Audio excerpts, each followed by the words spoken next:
Aokigahara, whispered among locals as the sea of trees, yet feared for the secrets it keeps, a place where silence is louder than screams, where the wind doesn't howl but whispers names. Legends speak of spirits, yurei, who wander in eternal sorrow, lost in the tangled embrace of the forest. Shadows shift without a source, and footsteps echo when no one is near. But this is not just a place of stories, it is real. Many have entered, few have returned. Would you dare step into Aokigahara if you knew you might never leave? Tonight we unravel the mystery, the horror, and the restless souls of Japan's suicide forest. As you listen, keep your lights on, because sometimes the lost are watching. Tell me, do you believe spirits can call out to the living? Have you ever felt a presence in the dark when you were alone? Comment below and share your thoughts. And don't forget to like, subscribe, and share if you want more terrifying tales. Now let's begin, if you're brave enough. The first time Hizuki Mori heard the whispers, he thought it was the wind. Aokigahara was infamous, a place where people went to disappear. Yet something about the way the trees twisted and the silence pressed down on him felt unnatural. He gripped his flashlight tighter, the beam barely piercing the thick darkness. Hizuki wasn't here to die. At least that's what he told himself.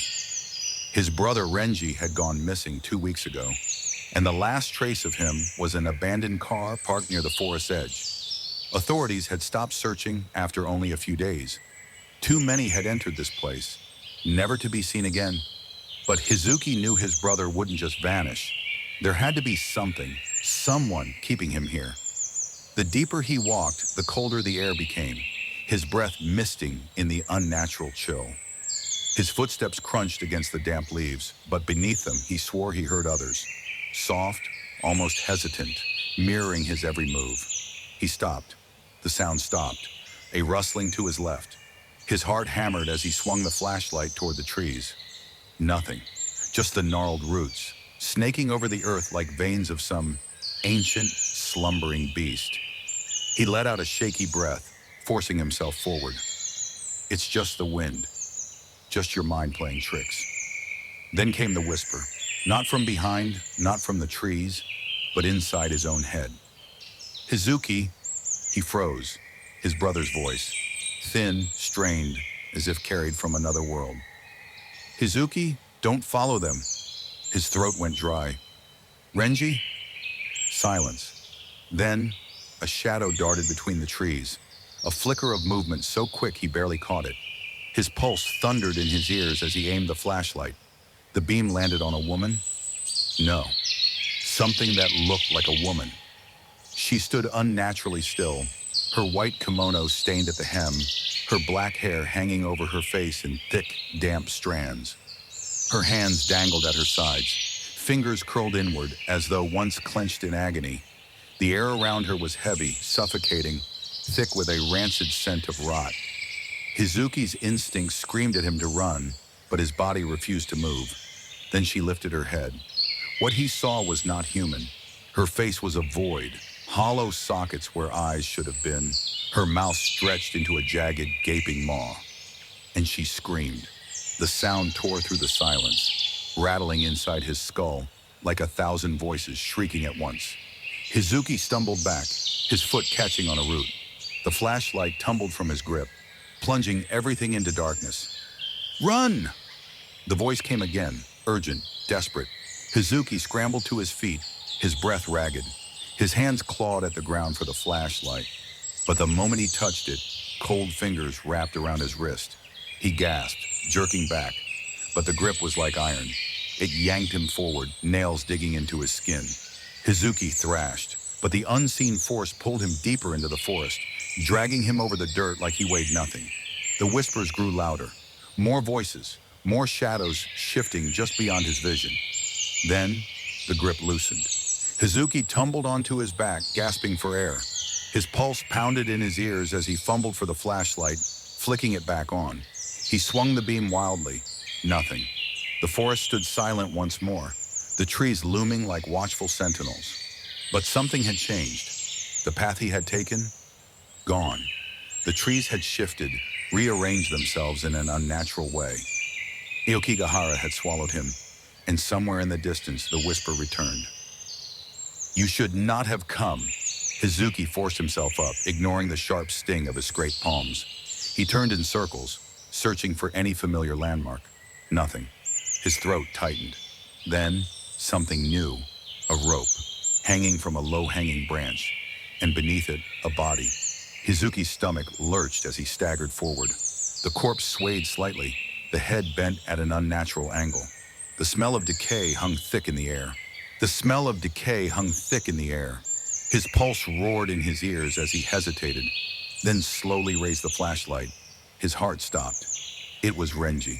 His brother's lifeless eyes stared ahead, mouth slack, skin pale and stretched too tightly over his bones. The rope creaked as he swung gently. No, Hizuki whispered, his hands shaking. He reached out, hesitating only for a second before touching Renji's arm. It was ice cold. Then Renji's head snapped toward him, his dead eyes locked onto Hizuki's, lips parting as his mouth twisted into an unnatural grin. And then he spoke. You shouldn't be here. Hizuki staggered back. A strangled scream caught in his throat. His brother's voice wasn't right. It was layered, 100 voices speaking at once. Then the forest came alive. The whispers became laughter.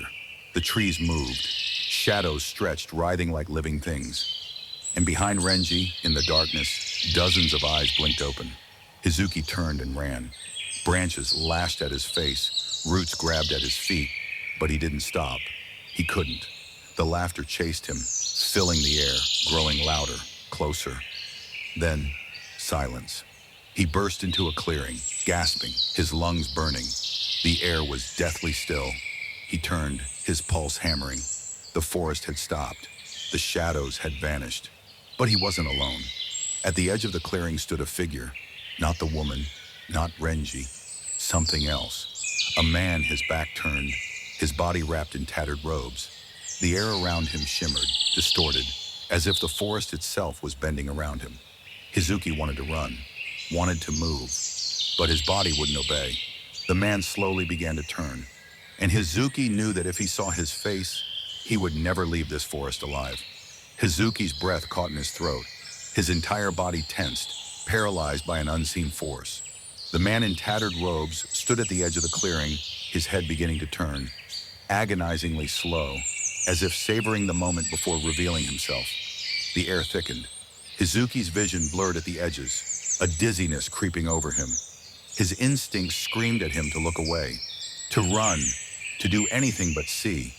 Then, a whisper directly in his ear. Close your eyes. Hizuki obeyed without thinking, squeezing his eyelids shut just as a gust of icy wind howled through the clearing. The whispering voices erupted into a frenzied cacophony. Leaves rustled violently, branches snapped, and something heavy moved, a sound like flesh dragging against the forest floor. Then, silence. Hizuki's body trembled, his hands clenched into fists. The moment stretched unbearably long, until finally he forced himself to open his eyes. The clearing was empty. The man was gone. A shaky breath escaped him. His heart pounded against his ribs. He turned in a slow circle, scanning the trees. The whispering voices had receded, but the forest remained heavy with an unnatural stillness, like it was holding its breath. Hizuki took a step back, only to feel something cold brush against his ankle. He jerked away, his flashlight beam dropping downward. A severed hand. Rotting, pale, fingers curled inward as if grasping at something unseen. The stench of decay hit him like a wave, and bile burned at the back of his throat. He staggered back, horror clawing at his mind. And then, the hand twitched, a sickening crack of bones, and the fingers snapped open. A single yellowed eye stared at him from the palm. Hizuki choked on his own scream as the hand lunged at him, fingers stretching unnaturally long, clawing for his leg. He scrambled away, kicking frantically as it crawled toward him, dragging itself forward in jerky, unnatural motions. Hizuki! The whisper came again, not from the forest, not from the air, from the hand. He didn't stop to think. His foot crashed down on it, the brittle bones snapping beneath his weight. A shriek, inhuman, high-pitched, split the air. The hand convulsed violently, then withered, shriveling into a mass of blackened flesh before disintegrating into dust. Hizuki staggered back, his breath ragged. This was no hallucination, no trick of the mind. The forest was alive, and it wanted him. Somewhere in the distance, the laughter returned, a soft, mocking chuckle that echoed between the trees. He was being watched. The shadows slithered, shifting unnaturally, stretching closer.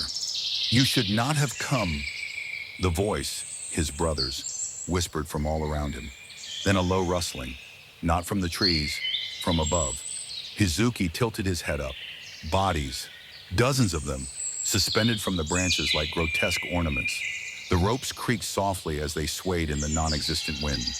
Their faces were obscured by shadows, but he could feel their hollow gazes locked onto him. His breath hitched. Then, as if responding to his fear, they began to move. The corpses twitched, their heads jerking unnaturally to one side, their limbs shuddering as though struggling against invisible restraints. The ropes stretched, fraying. One by one, they began to fall. Hizuki ran. Branches clawed at him, the trees closing in, their twisted roots rising like skeletal fingers to trip him. The laughter chased him, rising to a deafening roar. He didn't know where he was going. He didn't care. He just needed to get out. Then, a light. Faint, flickering in the distance. A desperate hope ignited in his chest as he sprinted toward it. The trees thinned, giving way to an open path. And then he saw it, a shrine. Nestled between the gnarled roots of an ancient tree, the shrine was small, weathered, barely standing against time, but it was untouched. No vines suffocated it. No shadows dared crawl near. A single candle burned inside, its golden glow flickering softly, untouched by the howling winds. Hizuki collapsed to his knees before it, his body shaking. Then, footsteps behind him, slow, deliberate. A presence loomed, the air growing dense with unseen weight. Hizuki's mouth went dry. He didn't dare turn around. Then a voice, soft, yet filled with a malice that sent ice down his spine. "Why did you come here, Hizuki?" His breath stalled. He knew that voice. It was his own. The forest had found him, and it was far from finished. Hizuki's chest rose and fell in sharp, shallow breaths. The voice that had spoken, it was his own. A perfect mimicry. But it carried something else beneath it. Something warped and wrong, like the forest itself had taken his voice and twisted it into something other. He didn't turn around. Don't look. Don't acknowledge it. He squeezed his eyes shut, heart hammering against his ribs. The candle within the shrine flickered, its weak glow barely holding back the abyss pressing in from all sides. Then, the footsteps moved closer, the soft crunch of leaves, the deliberate weight of something that shouldn't exist, shouldn't be standing behind him. Hizuki. It called him again, and this time, it breathed. Hot, damp air ghosted against the back of his neck, the stench of rotting leaves and something old, something that had been buried beneath this forest for centuries, coiled around him like unseen fingers. Then, a touch. A single, claw-like nail traced down his spine. Hizuki snapped. He lunged forward, hands slamming against the shrine, as if the tiny wooden structure could somehow save him. His fingers grazed the candle inside, knocking it over. The flame flickered wildly, casting shadows that danced and stretched across the clearing. Behind him, the thing laughed. Not his laugh, not Renji's, something deeper. A voice that carried the weight of 1,000 whispers, 1,000 lost souls. The shrine trembled beneath his hands. The air around him shifted. The oppressive weight lifted, if only slightly. Hizuki gasped, sucking in cold air as the invisible pressure eased. The laughter faded, retreating into the dark. Had the shrine protected him? Slowly he turned, and the forest had changed. The clearing was gone. The shrine was gone. The candle's glow had been swallowed by the night, and standing in front of him, bathed in an eerie, pulsing light, was Renji. No rope around his neck, no lifeless, swaying body. Just his brother, standing there, waiting. Hizuki's breath caught in his throat. Renji? His brother didn't answer. He didn't move. His eyes, wide and unblinking, were locked onto Hizuki's, except they weren't his. The irises were black, no whites, no pupils, just void. Hizuki took a hesitant step forward, every nerve in his body screaming at him to stop. "Renji, it's me. I came to find you." Renji's mouth opened, but the voice that came out was wrong. "Did you come to die too?" The words slithered from his lips, warped and echoing. The moment they left his mouth, his jaw unhinged, wider, wider, splitting open as if his entire face would tear apart. And from the gaping chasm of his throat, hands emerged, pale, decayed hands clawing their way out, stretching toward Hizuki. He stumbled back, horror crashing over him. The arms kept coming, too many, writhing, reaching, hungry.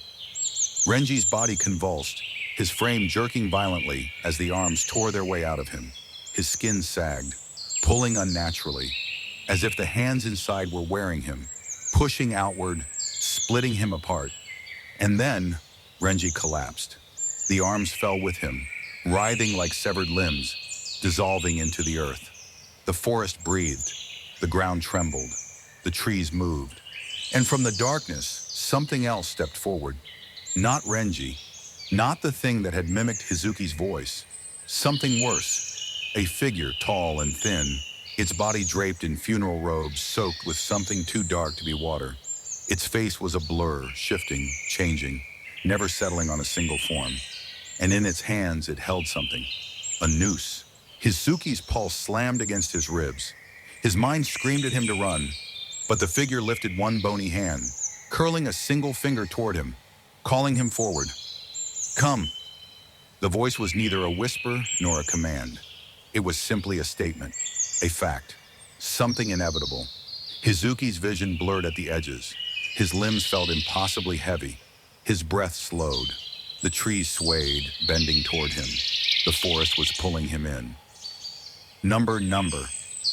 He wasn't going to die here. Summoning every ounce of strength he had left, Hizuki turned and ran. The figure didn't follow. It didn't need to, because the forest shifted around him. Paths that weren't there before suddenly appeared. The trees twisted, blocking escape routes, steering him deeper into the heart of Aokigahara. The laughter returned, soft at first, then deafening. It was everywhere. Then, a break in the trees, a sliver of moonlight, a glimpse of an opening, a way out. Hizuki sprinted, lungs burning, feet barely touching the ground. The forest fought him, roots clawing at his ankles, unseen hands reaching from the shadows. Closer, closer. Then as he reached the opening, the ground vanished beneath him. He fell into darkness, into silence, into the forest's waiting arms. Hizuki plunged into darkness. The fall felt endless, as if the earth itself had swallowed him whole. The air roared past his ears, yet there was no bottom, no impact, just the sickening sensation of being pulled deeper, deeper into the abyss beneath Aokigahara. Then he landed, not with a bone-crushing thud, not against solid ground. He sank. Cold, damp earth clawed at his body, swallowing his arms, his legs, dragging him under. He gasped, twisting, struggling, but the soil was alive, pulsing and shifting, pulling him deeper into its suffocating embrace. The whispers returned, no longer distant but inside his skull. "Join us. Give in. No more pain." Hizuki thrashed violently, his heartbeat hammering against his ribs. He couldn't breathe. The earth poured into his mouth, his nose, his ears, thick and suffocating. He was being buried alive. Then hands, thousands of them. Fingers broke through the soil, gripping his wrists, his throat, his hair. They weren't saving him. They were dragging him down. The last thing he saw before the darkness closed over his eyes was a single rotting face staring at him beneath the dirt. A corpse, a woman, her mouth opened. No scream, no words, just endless, suffocating blackness spilling from her lips. Then, everything stopped. Hizuki woke with a gasp. Air. He could breathe, but he wasn't free. He lay sprawled on the forest floor, the soil cold against his skin. His body ached, his muscles screaming in protest. He lifted his head, groggy, disoriented. And then he realized he wasn't alone. A circle of figures surrounded him. They stood motionless, their faces obscured by the shadows of the towering trees.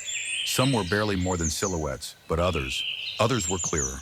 Pale skin stretched over skeletal frames, hollowed eyes, mouths sewn shut with blackened thread. The lost, the souls of those who had come before him, and in the center of them all, her, the woman from beneath the earth, the corpse. But now she stood, her long, matted hair dripped with soil, her tattered kimono hanging limply over her skeletal frame, her lips stitched shut, yet Hizuki could hear her. "You should not have come." The words didn't leave her mouth. They pressed into his mind, seeping into his thoughts like poison. Hizuki's body refused to move. His limbs felt wrong, heavy. Then slowly, the woman raised her hand. The figures around her moved in unison, and Hizuki realized they weren't just standing, they were swaying, like bodies at the end of a rope. The realization crashed over him like ice. He scrambled backward, the breath in his lungs turning shallow. No, this isn't real," he whispered. "I'm not dead." The woman's head tilted. The stitches over her lips strained as her mouth tore open. And from the gaping wound, a voice that was not hers. "But you will be." The shadows rushed toward him. Hands lunged, fingers scraped against his skin, twisting, pulling, dragging him into them. 1,000 voices screamed. The air turned to rot. Hizuki fought, kicking, clawing, but the darkness engulfed him. The last thing he saw was the woman's face, her lips splitting into a grotesque smile. Then, nothing. Hizuki awoke again. This time he was somewhere else. The forest was gone. The whispering voices were silent. He lay in a room. An old wooden house, walls warped with age. Moonlight streamed through a broken window, casting eerie shadows against the floor. Dust particles drifted lazily in the cold air. He sat up, his body aching. Had he escaped?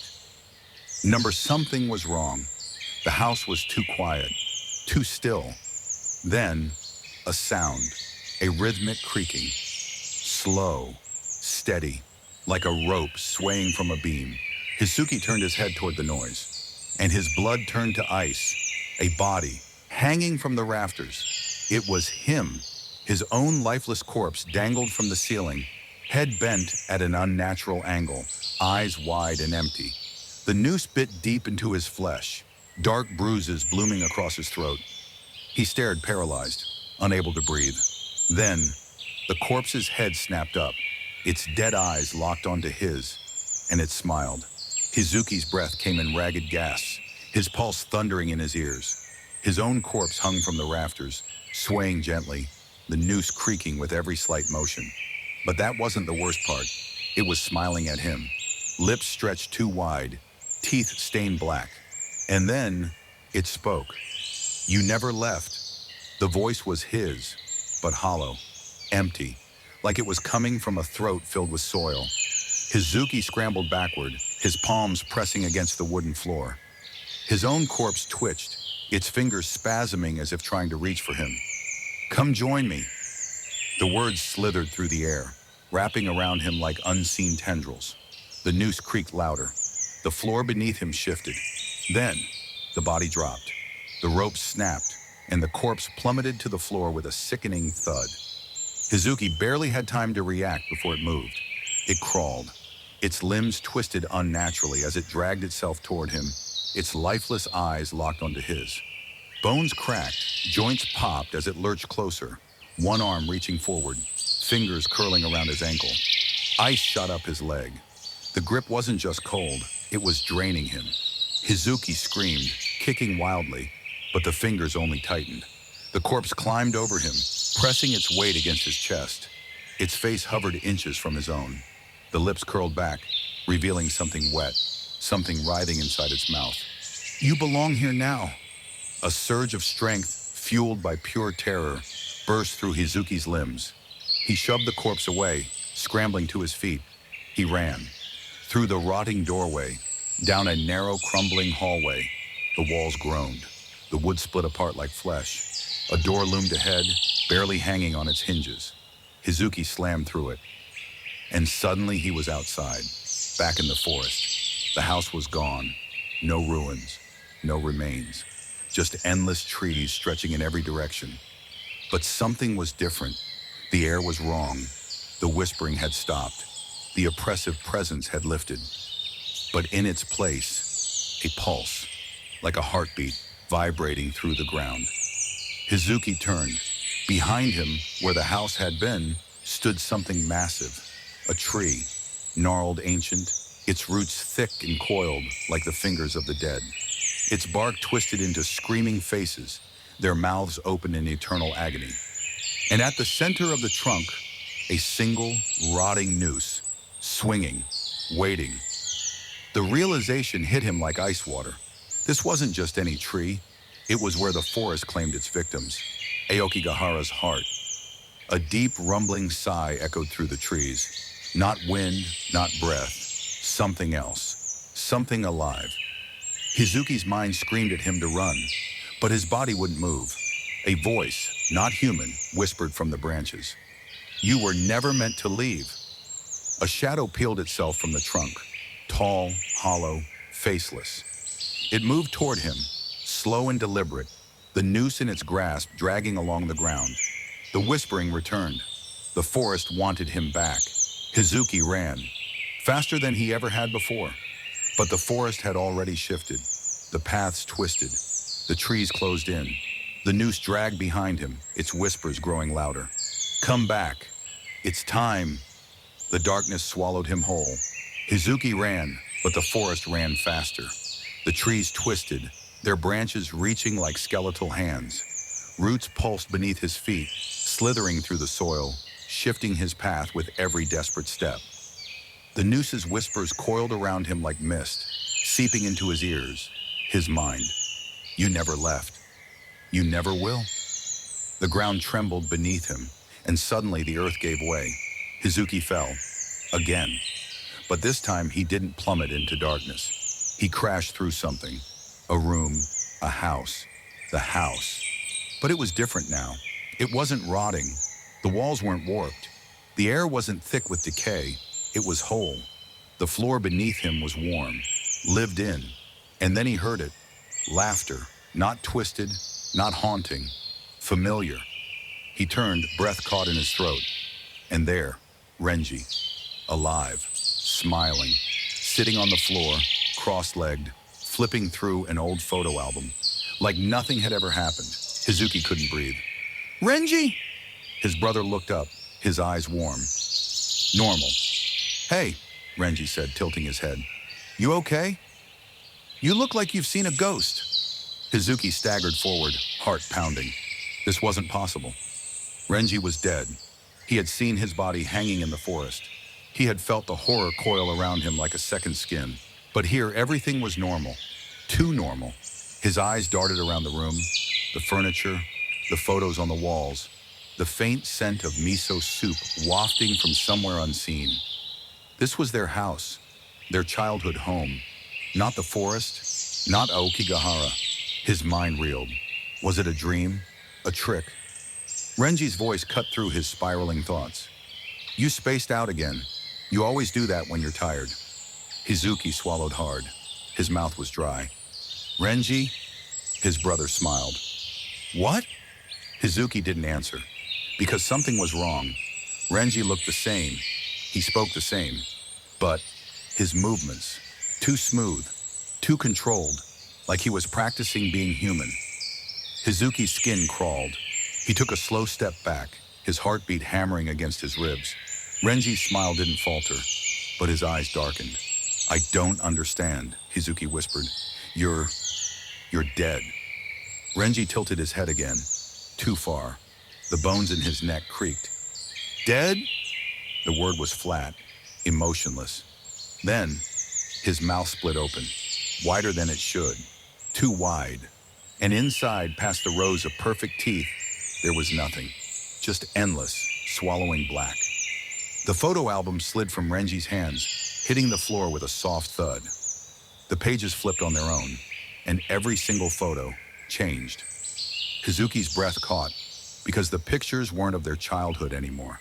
They were of the forest, Aokigahara, the trees, the roots, the noose, and in every single one he was there. Hizuki, standing, staring, deteriorating, his skin darkened in each image, his limbs twisted, his face hollowed, until, in the final picture, he was no longer himself, just a figure, faceless, holding a noose, waiting. Hizuki screamed.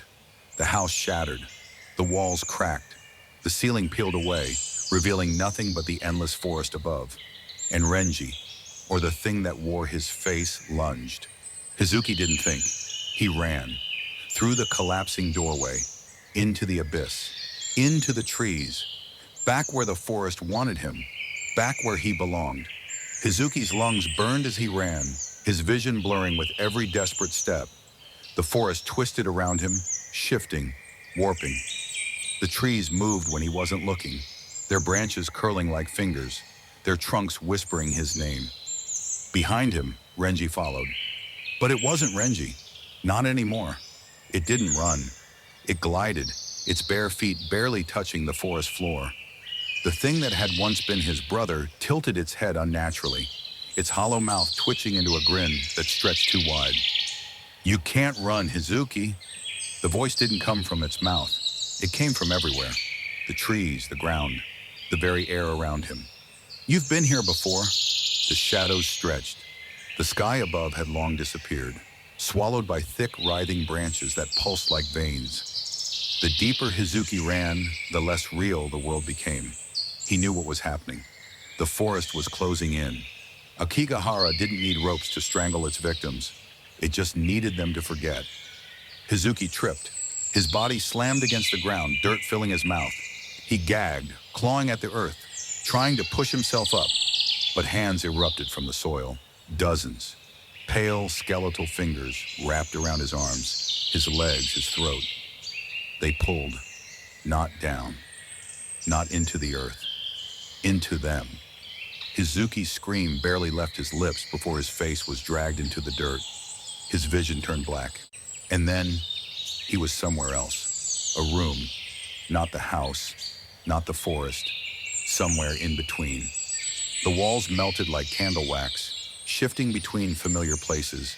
His childhood bedroom, his college dorm, an empty hospital hallway. But the floor was covered in nooses, hundreds of them. Thin ropes, thick ropes, some made of vines, some of human hair. They swayed even though there was no wind. And in the center of them all, a mirror, tall, ancient, its glass cracked like a spider web. Hizuki's reflection stared back at him.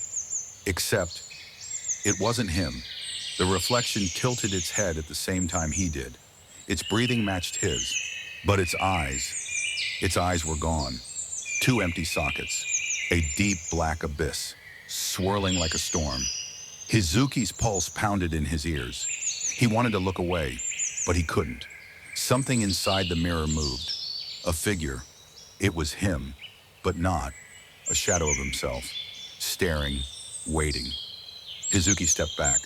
The reflection didn't move. Then, the glass shattered. 1,000 shards exploded outward, spinning like daggers. Hizuki raised his arms to shield himself, but they didn't cut. They melted into his skin. A sharp, searing pain ripped through him, a sensation like ice and fire flooding his veins. And suddenly, he knew. The forest wasn't trying to kill him. It was trying to make him forget. Forget who he was. Forget he had ever been anything but this. It didn't take lives. It stole them. Hizuki clutched his head, his mind splitting, fracturing. The whispers grew louder, hammering inside his skull. "Give in. You are one of us. You always have been." He fell to his knees, gasping, his vision flickering between reality and something else. And in the distance, just beyond the swirling darkness, he saw it, the tree, the heart of Aokigahara, waiting, its noose swaying. Hizuki let out a strangled breath. This was it. The moment the forest had been pulling him toward, he had only one choice left. Hizuki's body trembled, his muscles barely holding him upright. His mind teetered on the edge of something irreversible. The whispers clawed at his thoughts, pressing in, suffocating. The tree loomed before him, gnarled, ancient. Its roots pulsed beneath the soil like buried veins, and the noose hanging from its lowest branch swayed. Though there was no wind, it was waiting. For him, for the moment he would let go. Hizuki's breathing grew shallow. His limbs felt heavier, as if the ground itself was absorbing him, making him part of Aokigahara's endless cycle. His reflections' words still echoed in his mind. You were never meant to leave. A shadow stirred beside the tree. Hizuki's heart seized. Renji, or whatever was left of him. His brother's figure stood unnaturally still, his head tilted, the darkness where his eyes should have been swallowing the dim glow of the forest. His lips moved. No sound came, but Hizuki heard it. You know what happens now. The noose tightened on its own, its fibers creaking like brittle bones. And suddenly Hizuki remembered. This had happened before. To him, to all of them.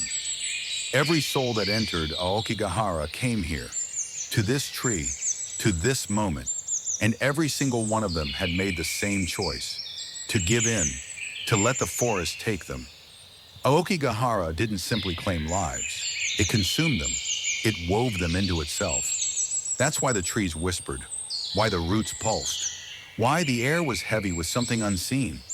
It wasn't just a forest, it was a graveyard, a prison, and if Hizuki gave in, he would become part of it forever. Renji took a slow step forward, his hand lifted, pale, skeletal, fingers curling. Come home, Hizuki. The noose swung closer, as if drawn to him. The forest held its breath. This was the moment, the final step, the choice that had been made 1,000 times before. But Hizuki was different. Something in him snapped, a single rebellious spark of memory, a flash of something beyond the fog, beyond the whispers. The world outside the trees, the people who would never know what had happened to him, the life he had before the forest. And just like that, he knew what he had to do. He reached out, but not for the noose, for Renji. His fingers curled around his brother's wrist, cold, wrong. But beneath the rot, beneath the decay, there was still something human. Hizuki's grip tightened. Renji, he rasped, come back. A flash of something, a tremor in Renji's form, a flicker of pain, recognition. For the first time, the whispers stuttered. The tree shuddered, its roots recoiling. Renji's hollow eyes widened. His body twitched. And then, the forest screamed. A sound like 1,000 voices wailing in unison, the air itself splitting apart, the tree convulsed, its bark cracking, its twisted faces howling. Hizuki gritted his teeth, held on. Renji wasn't lost, not yet. The thing inside him fought, the forest fought, but Hizuki did not let go. Renji's body spasmed. A broken gasp escaped his lips. His fingers curled, then slowly, hesitantly, they clutched Hizuki's hand. And just like that, the noose fell. The whispers stopped. The forest shrank away. And for the first time in 100 years, the tree died. Hizuki woke up outside the forest. The first thing he saw was the sky. Blue, endless, free. Beside him, Renji, breathing, alive. The forest still loomed in the distance, dark and unmoving. But the whispers were gone. And as Hizuki took his first breath of real air, he knew they had broken the cycle. They had escaped, for now. Did you hear that? The forest is still there, waiting, watching, and maybe, just maybe, it's calling for you. Would you ever step inside Aokigahara? Let me know in the comments. And if you love horror stories like this, don't forget to like, subscribe, and share. Because you never know, the next story might be your own.